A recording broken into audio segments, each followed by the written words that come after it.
Hi, welcome. Thanks for being here for this live reading. I'm really excited. I've been kind of just excited to, oh, sorry,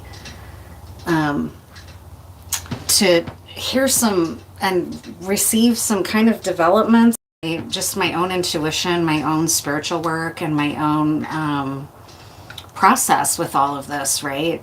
Everybody's in various stages of journey, especially in the tarot community on YouTube.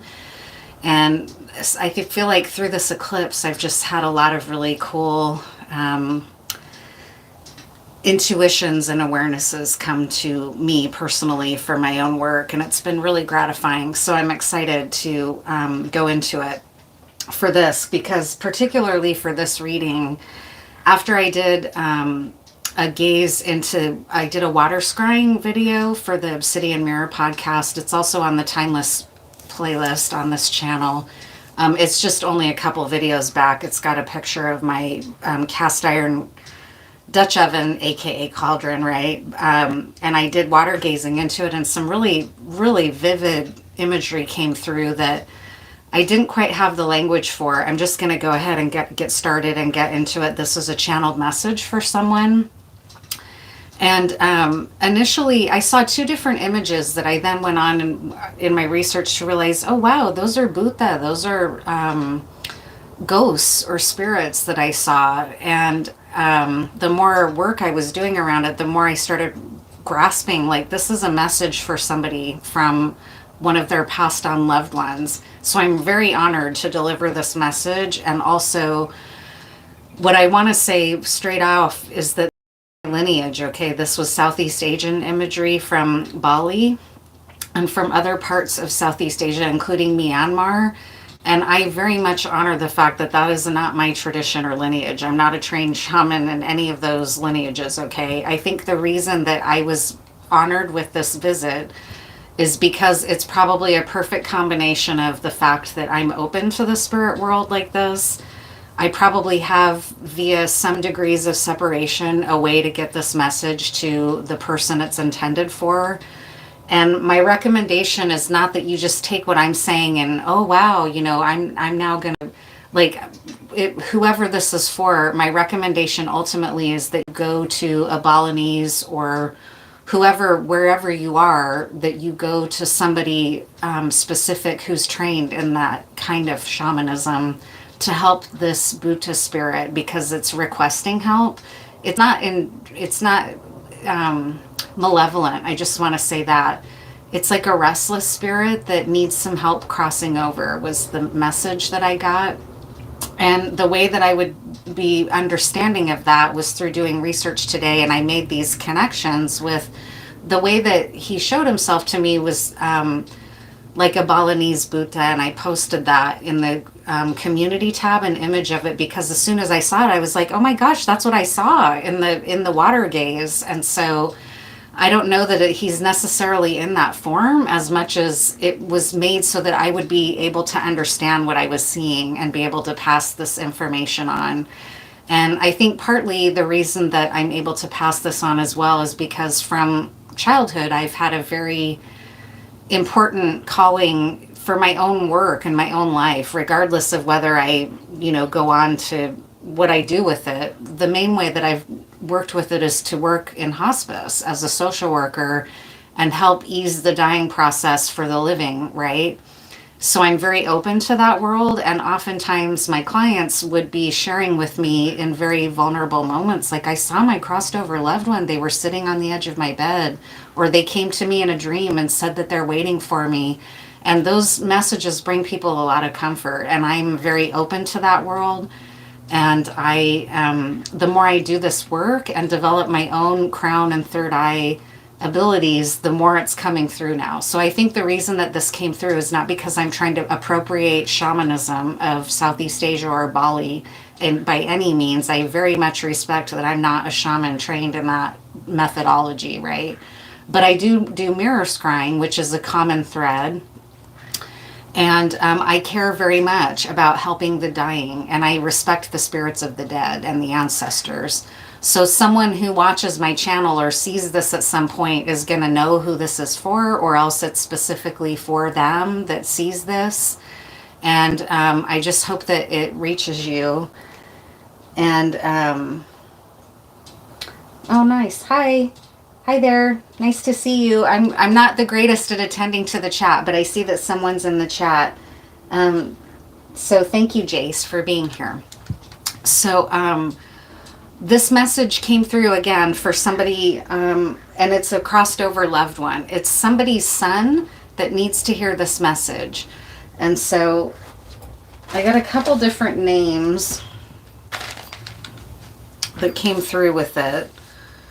The names Ra Lynn and also the names Lori. Okay, so I don't know who those names are relative to this channeled message, but this spirit is the spirit of this person, whoever this message is for. It's their father.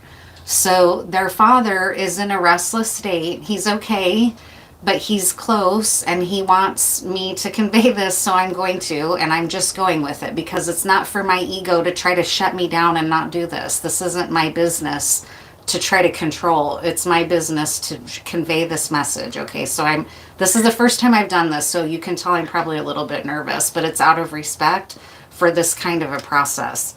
So this is somebody's father who maybe has had a challenge in crossing over. The names involved in this are Ra Lynn, Rawlinn, and also Lori, somebody named Lori. What is it needing from you? First of all, it's wanting to convey spiritual love to you, that it wants to connect more with spiritual love. And it showed me that through agape, which I know is a Greek term, but it's, again, these are messages so that I would know what it was, not necessarily his wording or his language necessarily. But there are things that he wants that will help him right now. And then again, my recommendation would be that you connect with a shaman of your tradition, whoever this family is for, to help him ultimately beyond what the recommendations were here. So he wants to be offered 3 different things. He wants to be offered some roots. Either that, or else the shaman that you ultimately connect with will do root work or know how to work with the roots of certain plants to help this spirit be at rest. Okay, roots came through very distinctly that he wants to be offered is pie. So I kept thinking, that's interesting, pie. It came through twice. His spirit wants maybe to make him a little altar where you can do this with his picture, something, whoever's father this is. He wants to be given pie, and when I asked for clarification around the pie, it was ziti. So I think that there might be a mixed traditional family that I'm speaking to, where there might be people from Southeast Asia and also Italian family members, like maybe married, I mean. And so this spirit really likes ziti, like a wedding pie, which is, ziti is a bridal pie or a wedding celebration pasta, I should say. And there's a way that you can kind of bake pasta into like a pie. And I had the impression that this is something that he liked in his life, that maybe his daughter-in-law made, or that somebody through marriage made that he enjoyed eating when he was alive. And he asked for that twice. He asked for that ziti pie. He also suggested that and if you're not sure if this isn't something that's part of your practice, it can be offered on like a tin bowl or something at the altar. Tin came through, or maybe this tin might have something else to do with him in particular. So pie are the things that main thing that he asked to be offered. Maybe roots, if you know of a certain root vegetable that he liked. But I think the roots were more something to do with the shamanistic practice. And then finally, this is interesting, but it's fairly simple to do, and it makes a lot of sense to me as an herbalist. He wants you to offer him dew water, like dew that you collect in the morning when it's in dew form, right? There's ways that you can do it, like if you have plant life around, when it gets saturated and heavy in the early morning hours with dew, you can go outside and just kind of gently, like with a feather or with something real gentle, just you want to like coax it into a bowl Just do that as often as you can for him. He really wants dew water. Dew water is very spiritual. It's very soothing. It's also known, at least to my knowledge, to be very soothing for children, especially. But in his restless place that he is, in his wherever he's incarnated right now in the spirit world, this dew water is going to be very soothing for him and help that restlessness. And the ZD pie is a way to honor him and soothe him with the dew and the pie in order to know that you're caring for him and that he has a place to be connected to you until you can decide you want to go see a shaman to help him, cross totally over into the next plane. There were a couple other things. I had a sense that Lori is the wife of this person's son that's crossed over, but I don't know. Lori might have another relationship to this family. There's another couple messages that I think will help people know who this is for. And that is something about a store. So someone may have worked in a store. VHS, which I think means video, like watching videos. And then finally, BTC, meaning Bitcoin. So someone connected is into Bitcoin, someone has a relationship with VHS movies, and someone has a relationship with the store. So these are all just things to help you know who you are, who this message is, okay? And he's sending love, but he also wants to be in the place where he's not restless and can just have the spiritual comfort of love on the other plane that he's trying to make his way to. It didn't really get into why he's not been able to cross over. There's probably varying degrees of why something like that would happen. I know there are. In some traditions, your body has to be prepared a specific way. In other traditions, if the burial place is disrupted, right, there can be any number of reasons. The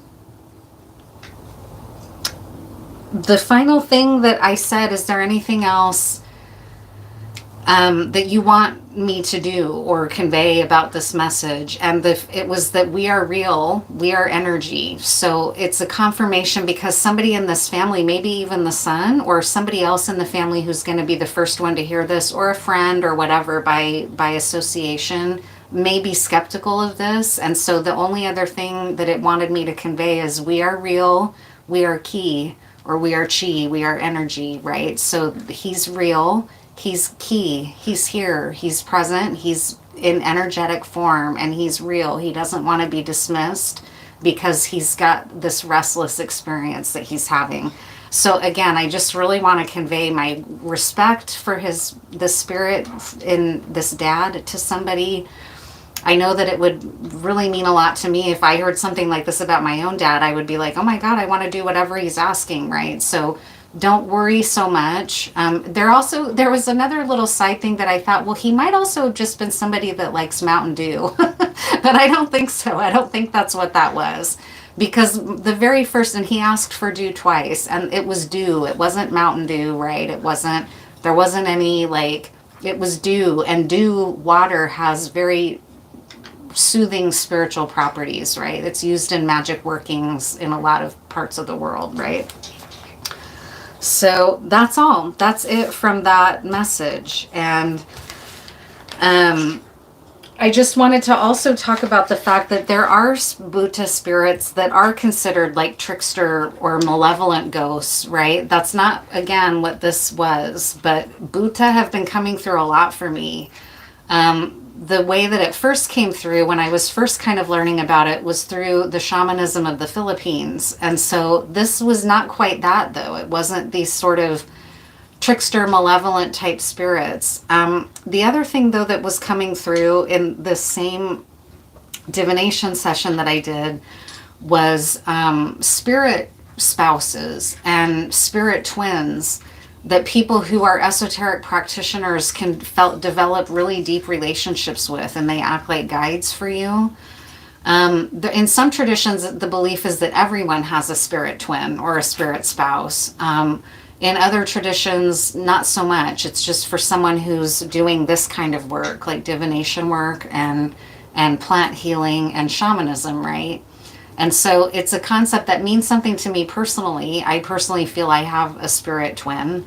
And so I'm just only in the very early stages of learning how to deal with that and what that even means. And there are some beliefs that it can take on a more negative connotation in certain parts of the world, in the fawn tradition, but not just there, in other parts of the world too, where it's a little bit more of a demanding, not so great kind of spouse that's like an incubus or a succubus that's like demands your energy so much that you can't please it enough, and it can cause real problems in your life, like alienate you from everyone else, feel jealous and possessive of you so that you can't be with any other people, including friends, especially though romantic partners. And so I would think that if this is resonating for you, I think the reason it came up in this divination work was that because I'm supposed to talk about it, so that you might, because you're likely wondering about this kind of thing too, whoever's catching this reading. And so I just wanted to talk about maybe knowing the difference. I'm new to this as well. Like, this is stuff I've only been learning about in terms of spiritual marriage or a spiritual twin that you might have, because twins are very healing. There's, in most traditions across the world, there are twin mythology and lore around the healing capacity of twins, right? And twin flames can come into this, although I'm not specifically addressing twin flames, although many people start having a spiritual experience and then start wondering, is this a spirit spouse and not a twin flame, right? You know, there's all kinds of like ways that these worlds can kind of intersect.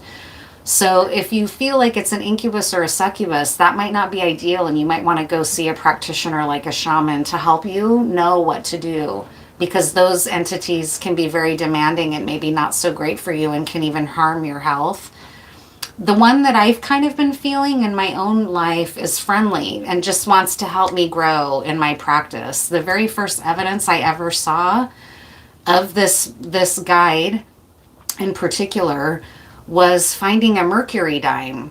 And I found they're an old tradition of practice in the United States. And I remember feeling really honored and like, whoa, that was right in my path. That Mercury dime is meant for me, because it was just like brand new. It looked in the sun, minted. And those dimes in particular are used in like conjure bags and whatnot. So again, voodoo is not my lineage, and I know that. But I'm really trying to not turn my back on this guide that's trying to help me grow my own divination work and my own divination practice. So I'm not out there trying to be like, I'm a healer and I'm going to, come to me for this type. That's not it. My relationship with this spirit guide has been for just to help me grow in this practice, right? So I just felt, for whatever reason, when I was doing that divination work, it was wanting me to bring that up, the concept of spiritual twin or spiritual spouse, because it can be helpful to your growth. And in some traditions, it sounds like if you're going to go full on into like becoming a spiritual healer and a leader and a shaman or a priest or priestess, some spiritual twins you dedicate half of your time to them, right? Like working with them to develop your work and become a better healer. And then the other half of your time, you're allowed to be in your, earthly life, in your body, in your relationships with your companions and whatnot. And then I read, though, in some traditions, the shaman never marries, only is with a relationship with their spiritual spouse, even though it's a positive relationship, right? Like nuns. Nuns are considered brides of Christ, right? Things like that. So just very interesting stuff to think about and talk about. That's really all I had in terms of that divination work. And now I just decided I was going to do a point in time layout for us, for anyone in this collective. Thank you again, Jace. Thanks for being here. So, okay. Oh my goodness, I forgot about my incense. I wanted to burn some myrrh to just have some nice smoke going here for us. Love myrrh. Have nice protected space, and a little bit of copal also for the hero twins of the Maya, right?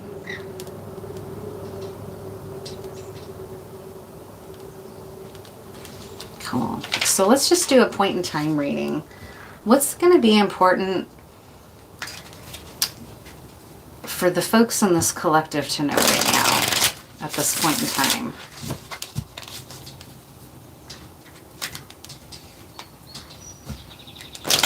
And I really hope whoever that message is for finds that message eventually and is able to help their father.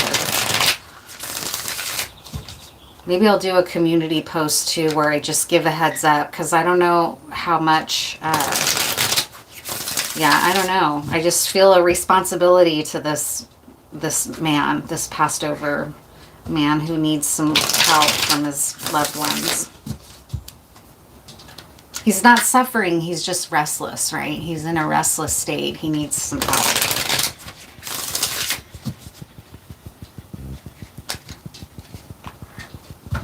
What's important for this collective to know right now?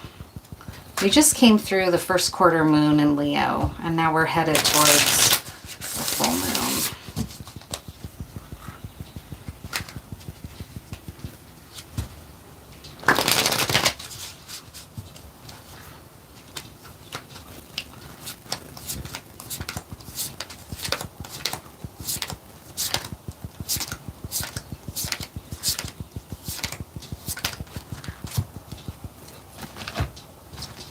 I hope you're doing well out there and that you're having a good Saturday. It's spring in the Northern Hemisphere, so there's been a lot of, oh, that's the other thing I saw too. This symbolism might have meaning for you. I also shared it on a short. I went down to the river today. I live on the Columbia River, and I was down there just praying and meditating and being connected to nature, and it's really fortunate that I have a place down there that I can do that. And the spring Chinook are running here right now. And so that's an important time, right? The first salmon feast will be happening upriver from me with the Treaty Tribes and the Columbia River bands of Indians. And so I was just down there. There were a lot of sea lions down there. They were very noisy like they want to be. And I heard lots of bald eagles, saw lots of osprey. I saw a couple bald eagles too. Lots of songbirds. And then as I was leaving, I saw a dead crawdad, but he was pretty big. He was an older one. He was probably like this big. The ones where I grew up were little guys, right? This was a big crawdad, right? But he was deceased and he was on his back, or she, I should say, because she had eggs, which so it kind of made me sad. But she'd been there for a while. It wasn't a new, she'd been sitting there. But what was really interesting was that she was being circled by all these blue butterflies. And so they were doing something that butterflies do called puddling. At first I thought they were being carnivorous. And so I was looking up, are these butterflies carnivorous? And there's a type of butterfly like these little blue ones that are carnivorous. But apparently the blue ones are not. They just want the nutrients from the decomposition. So I don't know, you know, I'm not a bot, or I'm not a, I can't think of the word right now for people that study insects, but it was very meaningful, it seemed. Like I felt instantly like, wow, take notice, like this is a big deal. And it was a really big message about transition from one era into the next in your life, and also metamorphosis and change with the butterflies, right? So it was very potent. There's a short up on this page that I shared of it because I took a little bit of footage because it was just so like arresting. Like I was like, God, wow, look at that. Like it was a little morbid, right? Because it just was, you know, there were flies present too. So it's not like it's all roses and beautiful. It's a little intense, but it was a really powerful message. And a dead crawdad has a spiritual meaning. If you see one, it means that you're about to go through a major transition. So I kind of wanted to share the video for anyone that might need that kind of, or like to get that kind of synchronicity or hit in their life. It'll be confirmation for them. So anyways, very interesting symbolism to come through today.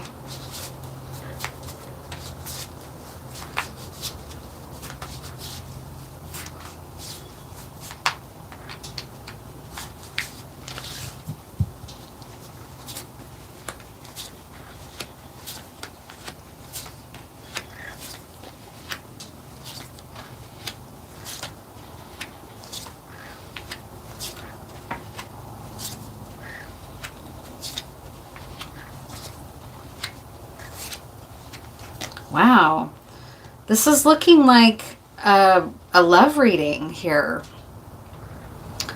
I mean, we were just talking about spiritual spouses, so it could be something like that, but I think out for a collective reading, it's not necessarily going to be that, unless this collective believes that everyone has a spiritual spouse, which, you know, I'm a little doubtful about that, although you never know. But to me, this looks like a love reading. You've been, I mean, because we have the Emperor and the Empress, the King of Cups, the Queen of Swords, the High Priestess. You know, there's very powerful energy here, plus the Lovers, okay? So this is very powerful love reading for someone. So you've been through a time of confusion where you've really been in your head and unsure. You've had a lot of doubts and a lot of worries, and I think it must have to do with this relationship. This is in the past. You've had a lot of concerns, possibly about this High Priestess. You might be... or what I'm actually what I'm picking up here is that the enigma that the High Priestess can sometimes represent is what's been troubling you the most. You've been kind of staring into the void, or like, what is going on in terms of this connection, in terms of my life? I'm weary, I'm fatigued, I'm tired. You might see this person, if you're in masculine energy, you might see her kind of like a goddess, like a High Priestess.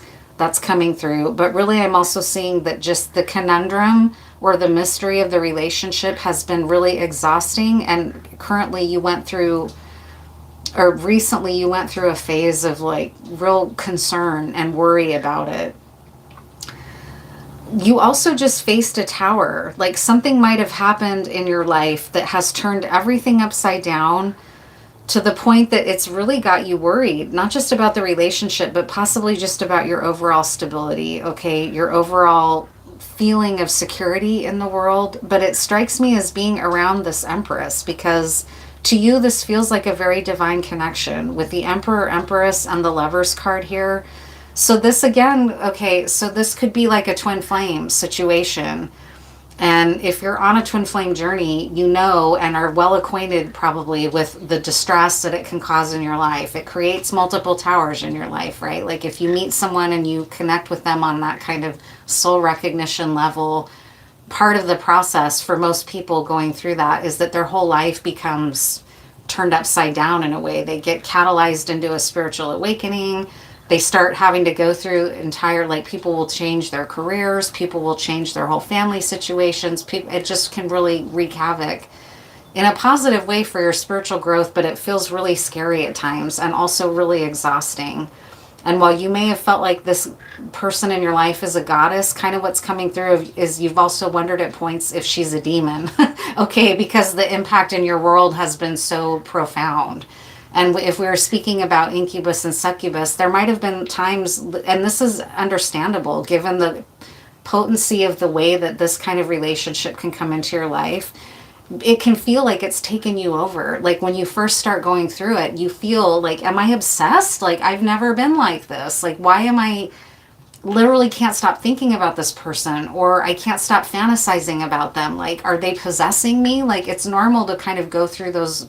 Am I in a limerence? Do I need mental health care? Like, that's all stuff that kind of just comes with the territory with this kind of connection. Okay. And so, and it's not for me to answer that for you. I mean, it's possible that at one point you were having an experience with a succubus or an incubus. I don't really know.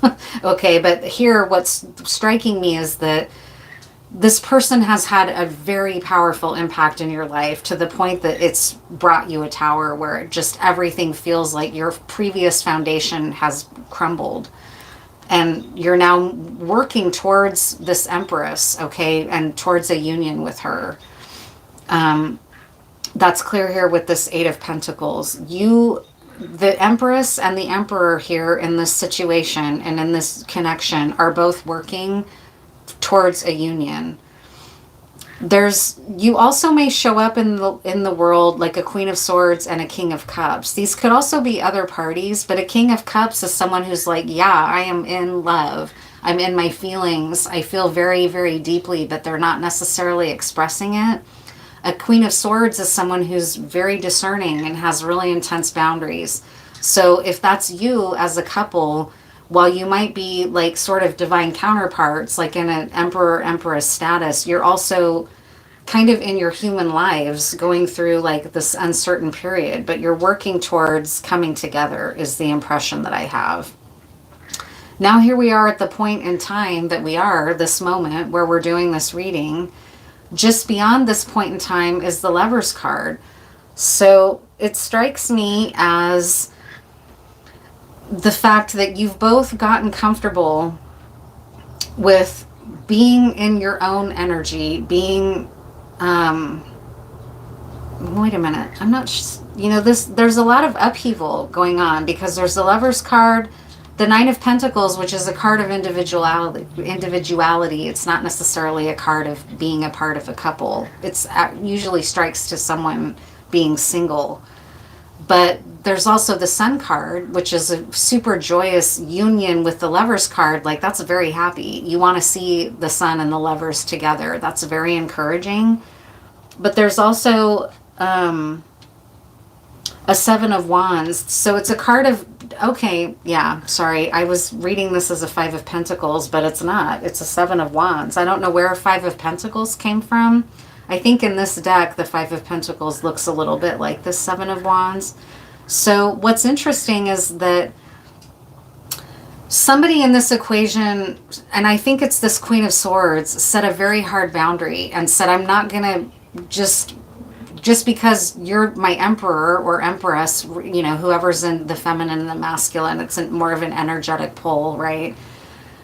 May have had to set some hard limits around, like, I'm not just going to be in a relationship with a fantasy. I'm not just going to wait for you forever. I'm moving on in my life. Often there's one person in the equation that's a little further along in the spiritual ascension and the recognition of the relationship than the other person. At least that's what I've read. I'm not some twin flame expert. I don't even have my channel surrounding twin flames. Like, I try to make twin flames not take over my card readings, honestly, because there's plenty of card readers out there that do twin flame work. I don't want my work to be centered around it, honestly. But I'm not against it. There's a lot of it out there already. I don't need to be one more person trying to say, let me tell you about twin flames. But this is a twin flame reading. I mean, it's just, I would be irresponsible to not acknowledge that, basically. So what's striking me is that this Queen of Swords in the equation said, I'll be alone if I have to. I'm not going to be in a relationship where somebody's not honest with me about how they feel, where somebody's afraid of me, somebody's avoiding me, somebody's running from me, right? Like, at some point, the Queen of Swords in the equation said, I'd rather be alone. I'd rather be alone than be in this chaos anymore. If and when you figure it out, let me know. That's coming through really strong. This Queen of Swords stood her ground in the equation. That could be you, or it could be you're listening and you're like, yep, that's her. That's what she did. Right? So either way, it can be either one of you in this equation. What's important to know about it? Because there's really beautiful things coming. So what I'm sensing is that these worries, you're not going to have to worry much longer if they're still present for you, because you're both working on coming together. I mean, it's very clear here. The Empress is working the Emperor. So you're both working towards this connection. But, the connection is not going to be made if the King here, or the Divine Masculine, doesn't say anything. That just is what it is. This came through in another reading a couple weeks ago. So it's important. But it's totally and dramatically impacted both of you. And what I'm picking up on is that, like I've already said, the masculine in the equation was afraid of the feminine at points because of the depth and the power of the connection. And that's okay. I mean, that's part of the process, because if you've never had any kind of experience like this, and who has, you don't think you're going to have a twin flame. That's what happens. It kind of just takes over your world for a while when it happens, as you try to make sense out of it. And what I sense from this masculine in this layout is that he was afraid of the Empress at times. Like, did you put a spell on me? Did you do spell work on me? Like, I'm not going to be pulled. Like, this king might have been really stubborn at some point. Like, I'm not going to do this just because this sounds funny, but just because everything seems like it's directing me towards this, my answer is no. And I think it was sort of this effort to be like, I'm in charge, not everything else. Like, I decide what I do. Just because I'm having all this powerful, intense energy drawing me towards this person, like, don't I have a say in that? Don't I have, and I feel like that's where some of the resistance came from. That's kind of a channeled message. And I can appreciate that to some degree, right? Because you want to feel like you have free will. And if everything in the universe is like, feels like it's dragging you towards something that you don't know if you're ready for, it can feel frightening. And that's kind of what I keep picking up, is that it was scary for this person for a while. But that's changed. You're both kind of working towards one another, but it was scary for this person.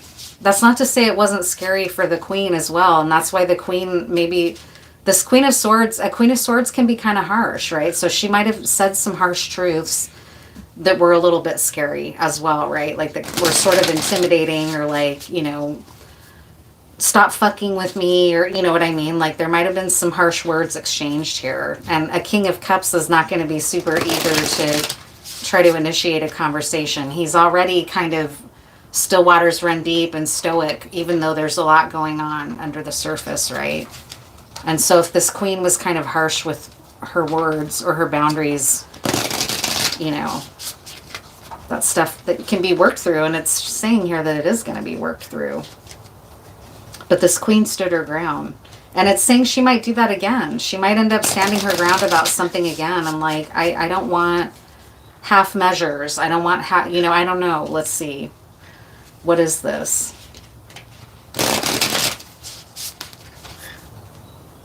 Nine of Pentacles, Seven of Wands. What is that about? Neighbors. Hunger. What's important to know here with the Seven of Wands and the Nine of Pentacles, they're not as powerful as the Lovers and the Sun. Okay, this is a union is what it's striking me as, all right? That a union is going to occur. That doesn't mean that there's not work to do, because you're still in your human experience where ego is going to come into play. And it's striking me that this Queen feels pretty comfortable on her own and is going to stand her ground. But we're not kidding anyone here, okay? You both want this, so it's not that she's going to be like, yeah, never mind, too late. Like, that's not where she's at, even if she's setting limits here. Because the Lovers card and the Sun card are very powerful cards. So it's just to reassure whoever, But what about this? What about, I asked for clarity about the 9 and the 7 here. So we got Neighbors. This is a deck I'm learning still. First I'll read Hunger, though. It came in the upright. Sometimes it may feel like everyone wants a piece of you. The appetite of others can limit your freedom, leading you to create personal barricades. But beware, a safe space can become as much a trap as a refuge if you don't take heed of whom you let inside. So that's kind of what's striking me, is this. It's a little bit of a fool's errand to be too hardcore like a Queen of Swords can get. A Queen of Swords can be too brutal, right? She can be too guarded a little bit, right? If she's feeling insecure. If you don't take care of yourself, you can't help others. So that's something that's important to her. She's like, I'm not going to do what's not good for me. I need to put myself first. And if she senses in any way that this counterpart is not going to do that, or be, wishy-washy in any way, she's going to be like, well, sorry, I'm taking care of me, like that's important. So that's what I'm kind of picking up on there and what it's saying. And then Neighbors. What am I doing here?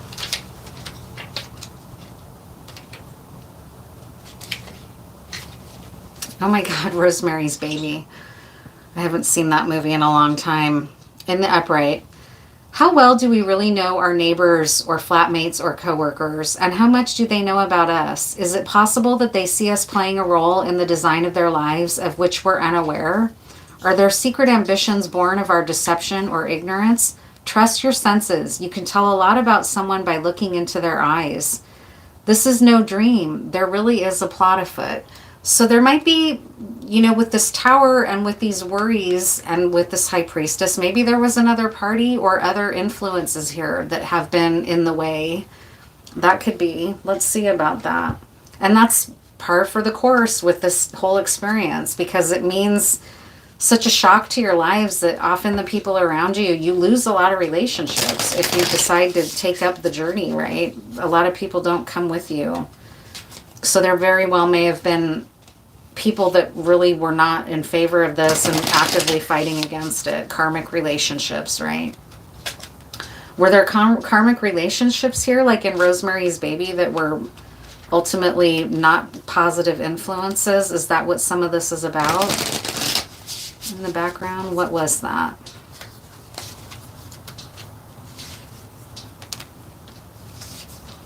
Creature from the Black Lagoon and fire.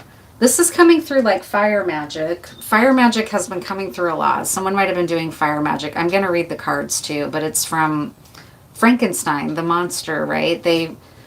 And that story is very sad, right? Like once people caught on to who he was, they chased him down with pitchforks and torches, right? They were not okay with him, right? Basically, right? So, but let me read these cards.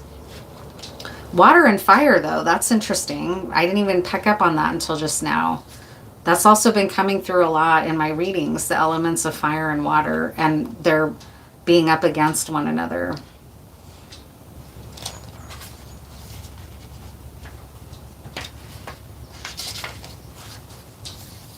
Both in the upright.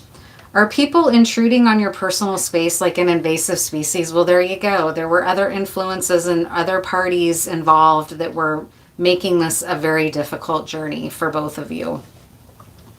Is your long-established sense of comfort and equilibrium being disturbed by interlopers who don't understand the disruption they bring?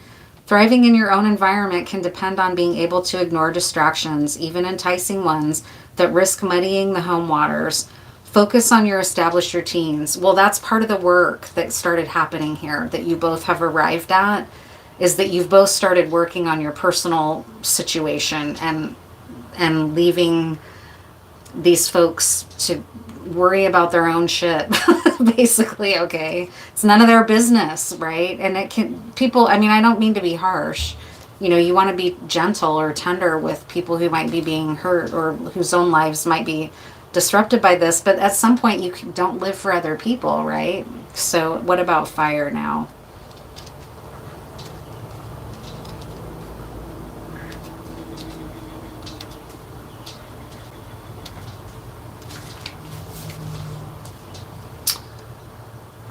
It wasn't your decision to burn everything down. Misunderstanding, miscommunication, assumption of the worst, that Nine of Swords and the Nine of Wands. Fear, ignorance, this is the kindling. And while it can take a village to really stack all of that up, once one person puts a torch to it, it'll all end in flames. Consider, though, that fire can also bring rebirth. An ash-nourished forest grows again and marks a new beginning. And we were talking about new beginnings with that really potent symbol I saw today of that dead crawdad with all those little blue butterflies. I mean, that's this in a way, right? That's a super powerful symbol. Water element, air element, right? Really powerful. And Nine of Wands here. Let it all come down. Something new will arise. Well, that's what you've both done here. That's the recent past with this tower. It speaks to exactly what we've been saying. It's not been easy. It's been a really scary journey. People may have really been fucking with either one of you or both of you to a dangerous degree at times, right? Sometimes that happens. Like Rosemary's Baby, you get surrounded by people that you thought you knew, and then you find out, like, fuck, these people are my ops, right? I can't trust any of these people. What's something to look forward to now that we've kind of got all this clarity out here? What can you look forward to? I mean, the Lovers and the Sun, come on, that's beautiful times ahead, right? That's what's coming. The transition is here. It's in motion. It's happening. This old way is crumbled, right? You're both working towards one another. It's important.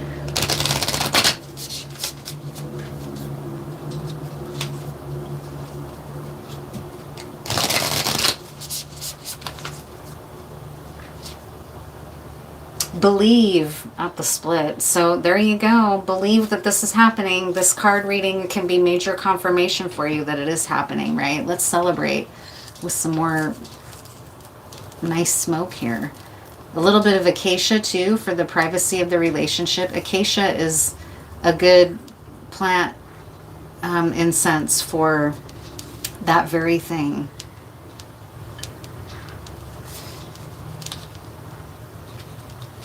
Love that.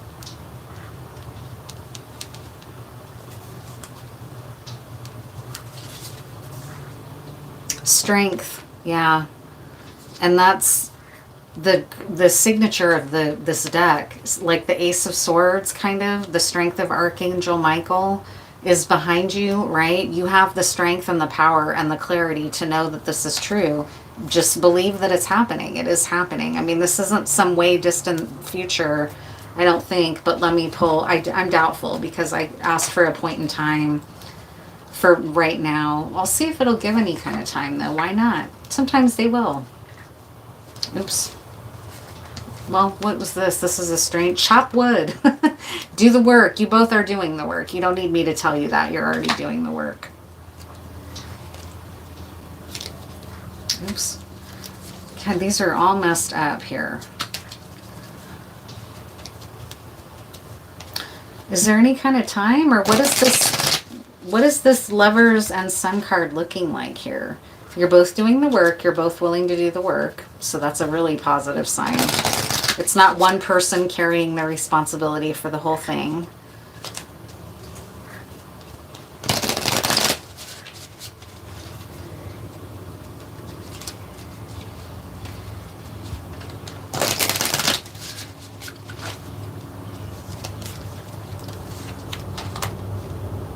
Good fortune.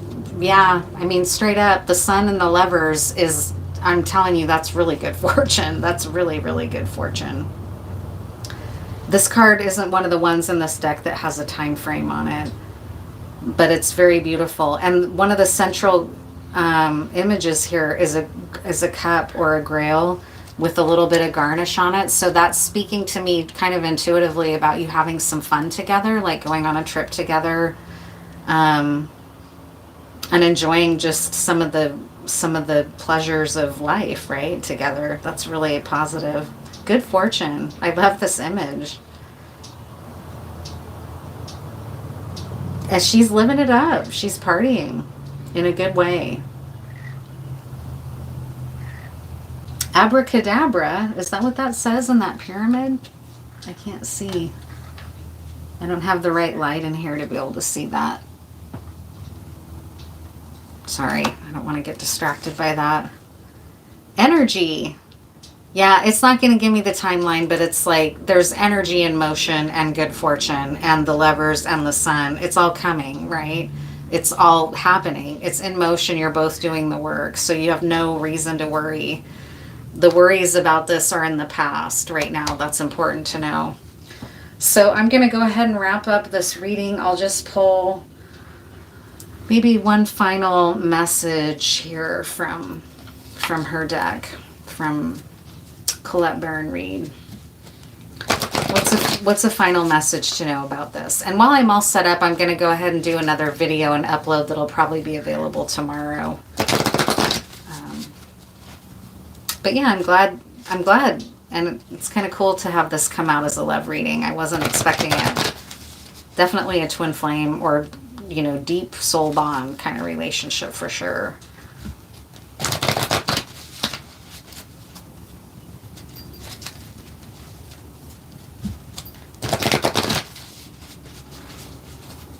What's some final messages here? Why? Card 31.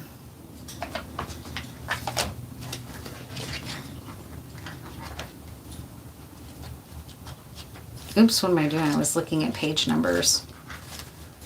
I have dyslexia and sometimes I'm not very good at looking it up in the book.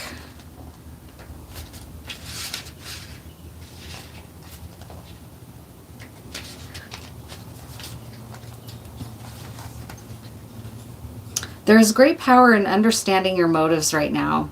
This oracle asks you to be very clear about why you're asking this question, looking for this answer, behaving in this way, and most important, making this choice.